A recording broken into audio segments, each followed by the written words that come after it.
ఏమండి మీ పేరు? నా పేరు సింహాచలం అండి. సార్ చెప్పండి. అయితే నిన్న మీరు ఎక్కడ ఉంటారండి? మేము విద్యాధర్పుర కట్టుగా 30 డిగ్రీ. ఆ, సరే ఏమండి మీరు అయితే ఈ రాష్ట్ర ప్రజల్లో మీరు కూడా ఉన్నారు కాబట్టి నిన్న అయితే అసెంబ్లీ కానీ పార్లమెంట్లో కానీ అటు రాజ్యసభలో కానీ జరిగిన పరిణామాన్ని మీరు ఎలా చూస్తారు? నిజంగానే ఆంధ్రప్రదేశ్కి రాజధాని అమరావతిగా అవసరం అంటారా కాదంటారా? రాజధాని విషయంలో అమరావతి ఇవ్వడం అందరికీ సంతోషం అండి. ఉమ్, మన ఆంధ్ర మొత్తం అనేక సంతోషంగా నిన్న ఉమ్, దీపారావోత్సవాలు కానీ ఇవాళ పాలాభిషేకం కానీ ఉమ్, అందరూ కూడా ఆంధ్ర జనాలు మొత్తం కూడా ఉమ్, కూటమే కానీ అందరూ కార్యకర్తలు అందరూ కూడా ఉమ్, ఒక మద్దతుగా ఒక కూటంగా అయ్యి ఒక ఉద్యమంగా సంతోషిస్తారండి. ఉమ్, మన అమరావతి రాజముద్ర పడడం ఉమ్. అందరికీ సంతోషమే సార్. అంటే మరి జగన్మోహన్ రెడ్డి గారు అంటున్నారు దేశం మొత్తం ఎక్కడ రాజధాని లేవు, ఇక్కడ కూడా రాజధాని ఎందుకు, ఎక్కడ పడితే అక్కడ రాజధాని ఉండొచ్చు, నేను ఉన్నది కూడా రాజధాని గతంలో ఆయన మాట్లాడిన మాటలు ఇప్పుడు చూస్తేనన్నా మళ్ళీ 3 రాజధాని గతంలో మాట్లాడిన మాటలు ఆయనే మాట్లాడాడు. ఇప్పుడు కొత్తగా మావిగన్ అనే ఒక కాన్సెప్ట్ తీసుకొచ్చాడు, 3 ప్రాంతాలని తీసుకొచ్చి ఇలాంటి రాజధాని పెట్టండి అని అడుగుతూ ఉన్నాడు. అసలు ఎలా చూడుతుంటారు? ఒక పక్క రాజధాని వద్దంటే ఇంకో పక్కన రాజధాని పలానా పేరు పెట్టనని సూచించడాన్ని ఎలా చూడుతుంటారు? ఆయన తెలియకైనా సొరకలు పెట్టే మాట్లాడుతున్నాను కానీ ఇప్పుడు 5 సంవత్సరాలు పోనీ ఎక్కడైనా పలానా దగ్గర ఈ రాజధానిని 3 ప్రాంతాలు ఎక్కడ నిర్మించాడా ఏదైనా ఒక ఇటుకేసాడా లేదు. అప్పుడు నరేంద్ర మోదీ గారు చంద్రబాబు కూటంగా అప్పుడు ఇటుకేసి అనేక రకాలుగా చేపించారు. దాన్ని ఇప్పుడు కోడిగుడ్డలకు పలగొడ్డలు పగిలిపడిన చేశారు. సర్వనాశనం అయిపోయింది. ఇప్పుడు ఏదో మళ్ళీ బాబు గారు కూటమి రాబట్టి మన పవన్ కళ్యాణ్ గారి నరేంద్ర మోదీ సహకారంతో ఇప్పుడు రాజధానిగా ఒక గుర్తింపుగా మన ఆంధ్రాకి చూపించాలని రాజముద్ర వేసి పక్క రాజధాని అమరావతి అని చూపిస్తారు. దానికి ఆయన ఓర్చుకోలేక ఇవన్నీ అబద్ధాల మాటలు చెప్పి ఏదో చేస్తారు. కానీ ఇప్పుడు ఎవరు నమ్మేది లేదులేండి. వాళ్ళకి వాళ్ళు అనుకుంటారు కానీ నమ్మేటట్టుగా ఎవరు లేరు. జగన్మోహన్ రెడ్డి అంటే ఒక పెద్ద అవినీతి అని తెలిసి చిన్నపిల్లగా తెలుసు, మనం చెప్పుకోక్కర్లేదు. అంటే మళ్ళీ ఆయన వాళ్ళ నాయకులు కూడా మాట్లాడుతున్నారు, మేము వస్తే అధికారంలోకి వస్తే రాజధాని మార్చేస్తాం, మా ఇష్టం వచ్చిన ప్లేస్లో మేము పెట్టుకుంటాం, ఇది రాజధాని కాదని అన్నారు. ఓ పక్కన చట్ట ప్రకారం చూసుకుంటే అమరావతి రాజధాని చెప్పి పార్లమెంట్ సాక్షిగా రాష్ట్రపతి కూడా రేపు ఆమోదం తెలబోతుంది. ఇప్పుడు నిజంగానే మార్చగలరు అంటారా? లేదు, మార్చే అమరావతిలో రాజధాని మార్చడం అంటే ఎవరు అవదండి. అయితే ఏంటంటే ఏదో టీవీలోకి పెద్దలోకి రావాలా ఏదో చెప్పాలా నేను ప్రజలు చెప్పుకోవడమే కానీ అది జరిగే పనులు కాదండి.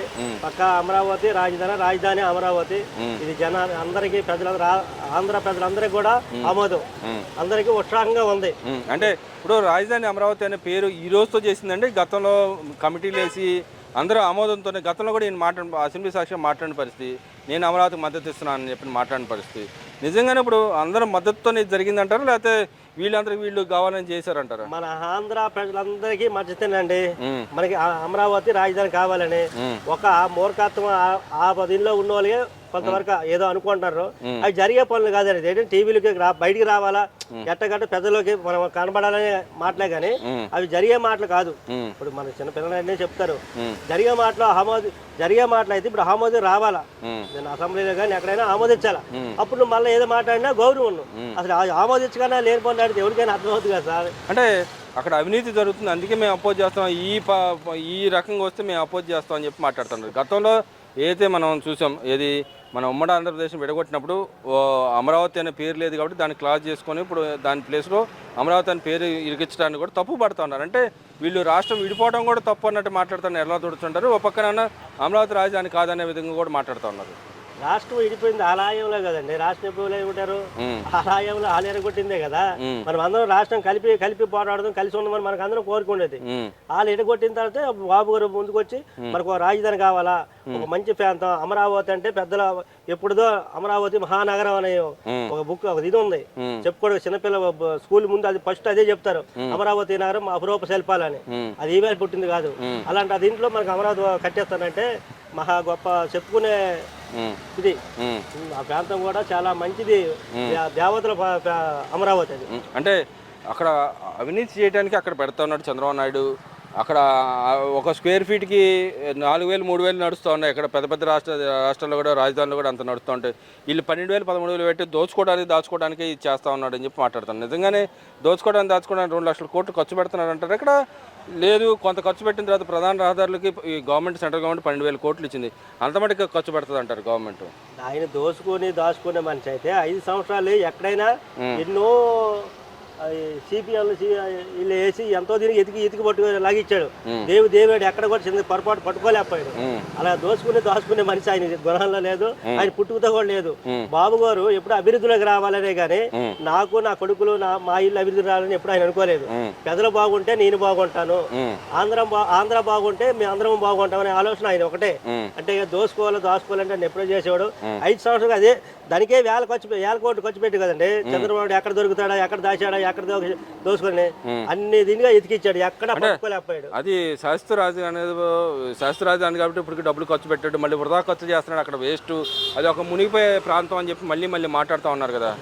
రాజధాని ఆంధ్రాకి ఒక బంగారం గుడ్డు నాటిదండి. అమరావతి రాజధాని మన ఆంధ్రాకి ఒక బంగారం గుడ్డు. అది అయితే మన ఆంధ్ర ప్రజలందరూ కూడా సుఖ సంతోషాలతో అందరూ జాబులు వచ్చి అందరూ ఆనందంగా ఉంటారు సార్. అంటే అమరావతి పెడతాం వల్ల ప్రాంతీయ విభేదాలు సృష్టిస్తున్నాడు చంద్రబాబు నాయుడు. చంద్రబాబు పుట్టేసి మన జగన్మోహన్ రెడ్డి కావాలని పుట్టిస్తున్నారు. కానీ అందరికి జనాలు తెలుసు కాబట్టి ఇప్పుడు కూడా గవర్నమెంట్ ఎక్కడో అక్కడ కాముకుంటారు. లేకపోతే మన చేసిన పనులకి గందరగోళం చుట్టించేది. అది అందరికీ మన హిందువులందరికీ తెలుసు. అందుకని ఎక్కడో అక్కడ వాళ్ళ మాటలు ఆలే కానీ ఎవరు కూడా ముందుకు ఇచ్చేవట్లేదు. ప్రజలకు అందరికీ అర్థమైపోయిందిలేండి. అంటే మరి ఇక్కడ ఫైనల్గా చెప్పండి, మేము వస్తే అధికారంలోకి వస్తే రాజధాని మేము మార్చుకుంటాం, మాకు అధికారం ఉంది అని చెప్పి మాట్లాడతాం. నిజంగానే మార్చే అవకాశం ఏమాత్రం ఉంది అంటారు? అది రాజధాని విషయంలో మార్చడానికి ఎవరంటే వాళ్ళకి కూడా అవకాశం ఉండదండి.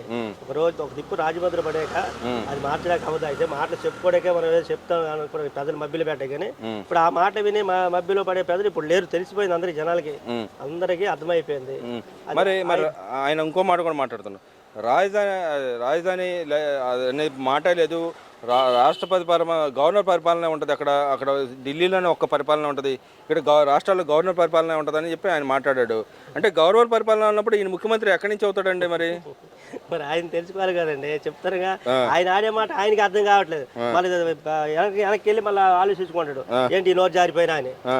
ఆయనకి అర్థం కాక నోరు జారిపోతుంటాడు. తర్వాత ఏమో చెప్పిన సలహాదారులు బట్టి మళ్ళీ ఇలా జరిగిందా మళ్ళీ తిప్పుకోవటానికి మనకి ఇద్దరిని పెట్టేస్తాడు. ఆయన నిన్న ఒక రాజధాని అనౌన్స్ చేశాడు, మావిగన్ అనే ఒక పేరు పెట్టి అనౌన్స్ చేశాడు. అది చాలా మంది ప్రజలు మెచ్చుకుంటున్నారంటగా, ఇప్పుడు అందరి మధ్యలో అదే మెదులుతుందంటగా.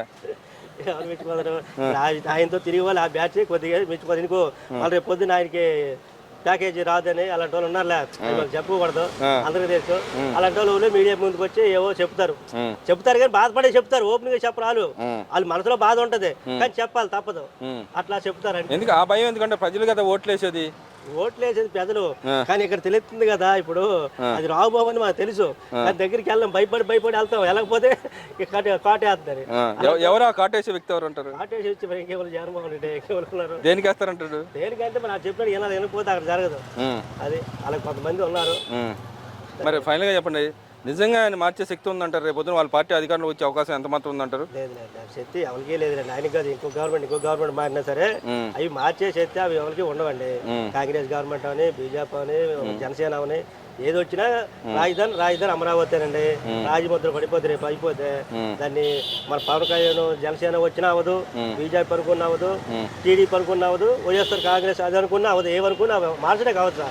ఏవో మాటలు చెప్తారు కానీ జరిగే పనులు కాదు. అది